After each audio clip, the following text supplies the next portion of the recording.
ఎప్పుడైతే మన కొలెస్ట్రాల్ ఈ 200 కన్నా ఎక్కువ అవుతుందో, ముఖ్యంగా 240 కన్నా ఎక్కువ అవుతుందో హార్ట్ అటాక్స్ వచ్చే ఛాన్సెస్ ఎక్కువగా ఉంటాయి. ముఖ్యంగా మనం ఈ లెవెల్స్ చేసేటప్పుడు ఒక 2 రకమైనవి చూస్తుంటాం. ఒకటి LDL cholesterol and HDL cholesterol.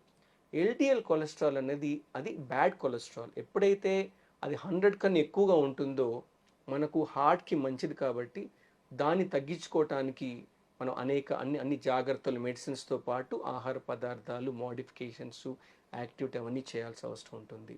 అదే రకమైన హెచ్‌డిఎల్ కొలెస్ట్రాల్ అది గుడ్ కొలెస్ట్రాల్. గుడ్ కొలెస్ట్రాల్ ఎంత ఎక్కువగా ఉంటే 60 కన్నా ఎక్కువగా ఉంటే ఓకే, మన పర్సనాలిటీ మంచిది, మనం చాలా యాక్టివ్గా ఉన్నాం, మన యాక్టివిటీ బాగా చేస్తున్నాం అని చాలా చాలా తెలుస్తూ ఉంటుంది. అందుకని హెచ్డిఎల్ ఎక్కువగా ఉండాలని ప్రయత్నించాలి. ఎప్పుడైనా హెచ్డిఎల్ కొలెస్ట్రాల్ 40 కన్నా తక్కువ ఉన్నా, మరి ఎల్డిఎల్ కొలెస్ట్రాల్ బ్యాడ్ కొలెస్ట్రాల్ 100 కన్నా ఎక్కువ ఉన్నా మనకు రిస్క్ ఆఫ్ హార్ట్ అటాక్స్ పెరుగుతూ ఉంటాయి. సో మనం బ్లడ్ రిపోర్ట్స్లో అంటే ఎల్డిఎల్ కొలెస్ట్రాల్ ఏమో 100 కన్నా తక్కువ ఉండాలి, హెచ్డిఎల్ కొలెస్ట్రాల్ ఏమో 60 కన్నా ఎక్కువ ఉండాలి. సో దట్ మనం హెల్తీగా ఉన్నట్టు మనకు అర్థమవుతూ ఉంటుంది.